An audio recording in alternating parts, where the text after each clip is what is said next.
Bonjour et bienvenue dans ce nouvel épisode de Destination IA. Aujourd'hui, je suis avec Mandy. Comment tu vas, Mandy? Ça va et toi, Alex? Alors, est-ce que tu es prête un peu? Tu connais un peu le concept ou pas? Pas du tout. Je sais qu'on va partir à la découverte de notre belle région, plus principalement, je pense, de la commune de Profondeville. Exactement. Mais il y a un concept un peu particulier derrière. Explique-moi. C'est ça. En fait, on va demander à l'IA de jouer un peu notre agent touristique. Okay. Et donc, on va lui demander de nous proposer des activités touristiques à faire le matin, l'après-midi et un petit resto à midi pour se restaurer. Sympa. Ça te parle? Ça me parle tout à fait. Moi, j'aime bien la culture, mais j'aime bien marcher un peu, etc. Tu crois qu'on peut lui demander? Oui, on va combiner les deux. Ok, super. Et quoi, Profondeville, tu connais bien? Écoute, j'ai déjà été faire quelques reportages du côté de Profondeville, mais je connais pas plus que ça, donc c'est vraiment l'occasion d'aller découvrir la région. Allez, on va donc lui demander ça. Qu'est-ce qu'elle peut nous proposer, l'IA? Découverte pédestre du centre de Profondeville. Promenade à travers les rues typiques de Profondeville. Place de Profondeville, église Saint-Pierre, quai de la Meuse, chapelle Sainte-Thérèse, ruelles anciennes. 14h15, 16h. Balade fluviale en famille à bord du Tonka. Profondeville, 10 € par personne. Réservation recommandée. On va peut-être téléphoner alors. Ok, ouais, on va peut-être téléphoner, ouais. Je te propose qu'on fasse ça dans la voiture. C'est parti. On y va? Allez, let's go.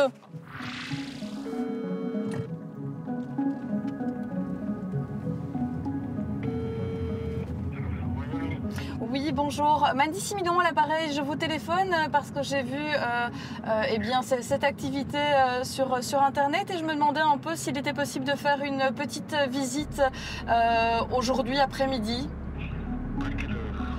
Écoutez, en début d'après-midi, est-ce que ce serait envisageable?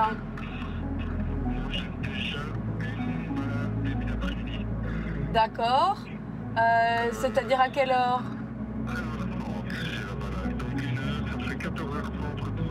Ah oui, parfait. Est-ce que ça vous conviendrait? Combien de personnes? Alors on est 4. Oui, d'accord. Super. Ok. Oui. Parfait. Écoutez, on se dit à tout à l'heure alors. À tout à l'heure, merci. Merci à vous. Au revoir. Au revoir. Ok, parfait, ça. Donc, comme ça, on aura le temps de manger ouais. un petit bout avant, puis une petite balade. Au moins, on n'aura pas l'estomac vide pour être sur l'eau. Oui, exactement. Bon voilà, on vient d'arriver dans le centre de Profondeville. Ici, on est devant la maison communale et on va faire une petite balade que nous a concoctée l'IA. Let's go. Allez, c'est parti.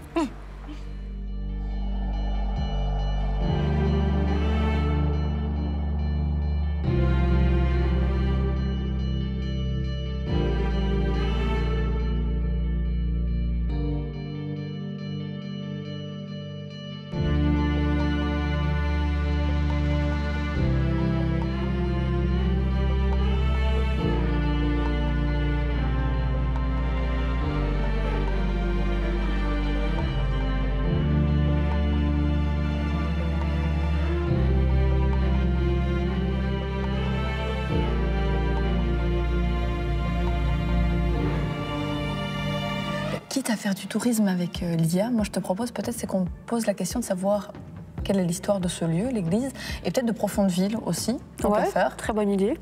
Alors ici, on se trouve à l'église Saint-Rémy. On va voir ce que l'IA peut nous dire là-dessus.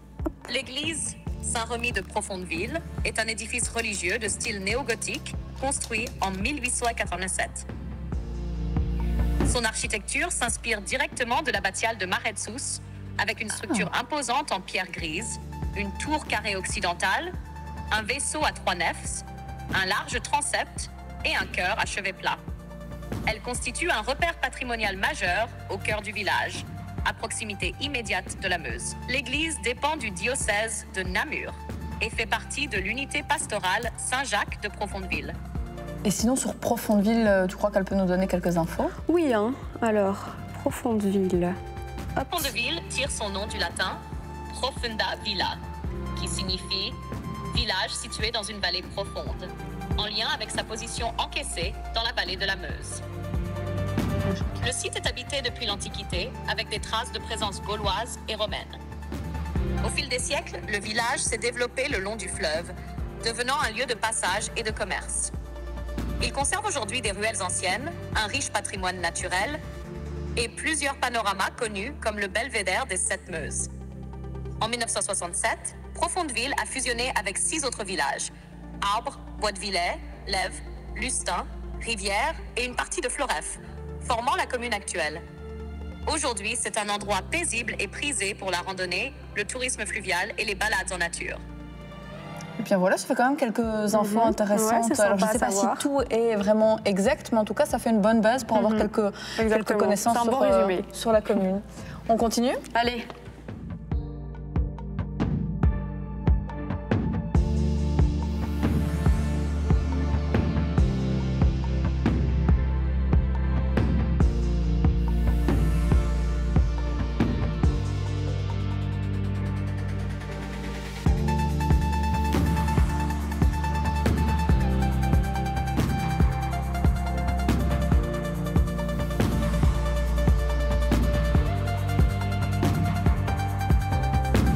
Très sympathique ces petits quais de Meuse, Très sympa, je ouais. trouve, après le centre-ville de Profondeville.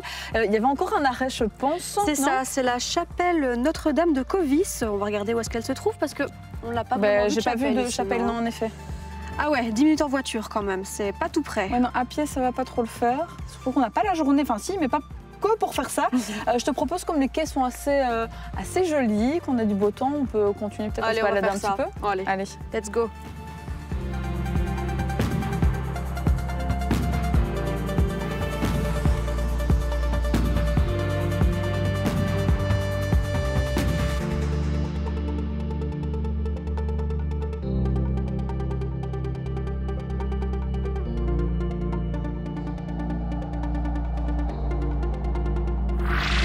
Bah, c'était une belle balade en tout cas.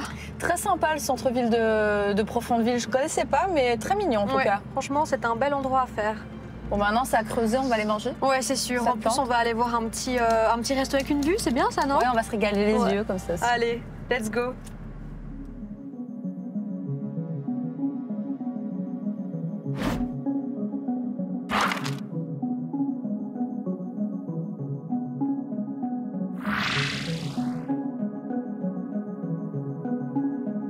Alors JD, c'est vraiment une expérience que tu fais vivre ici. Tu partages voilà, ton amour de la Meuse, c'est ça? Mon amour de la région.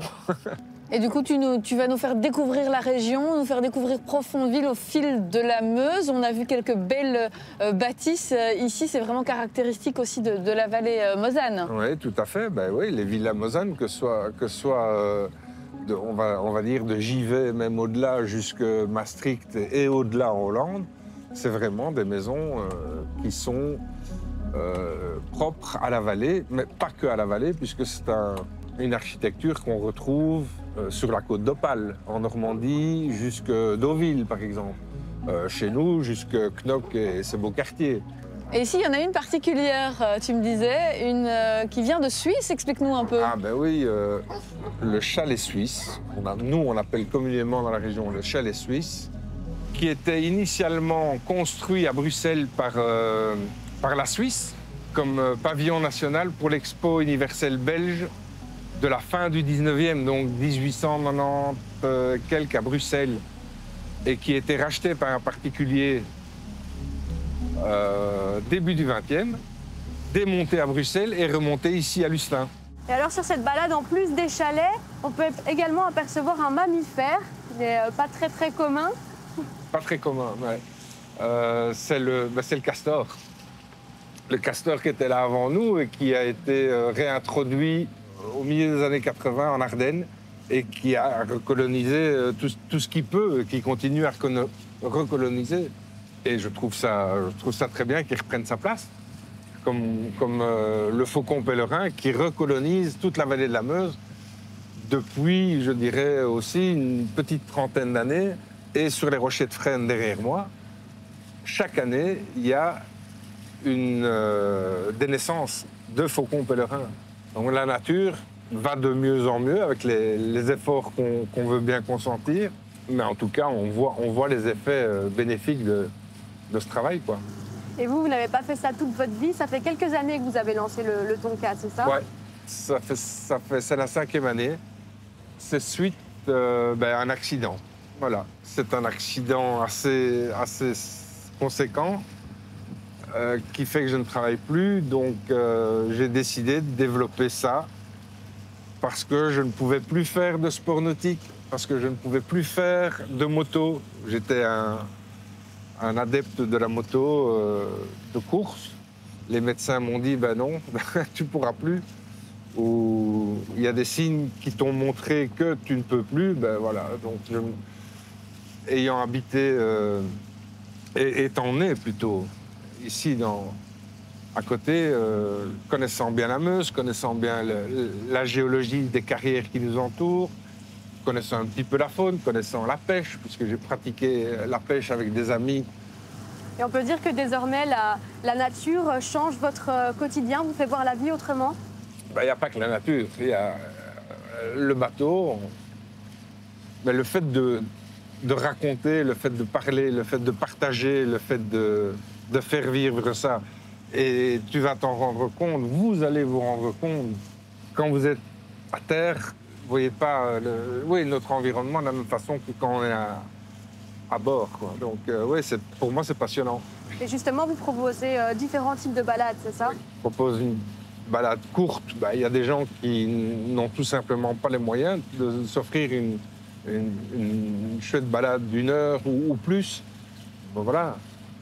Donc, je propose une demi-heure, je propose 1 heure ou au-delà, en fonction des envies des gens. Bien, merci Jean-David en tout cas pour cette découverte de la Meuse depuis votre bateau. C'était vraiment une très chouette expérience. Merci beaucoup. Merci à vous pour la visite. C'est l'objectif de Destination IA. Merci beaucoup de nous avoir suivis et à très bientôt. Bye. Salut!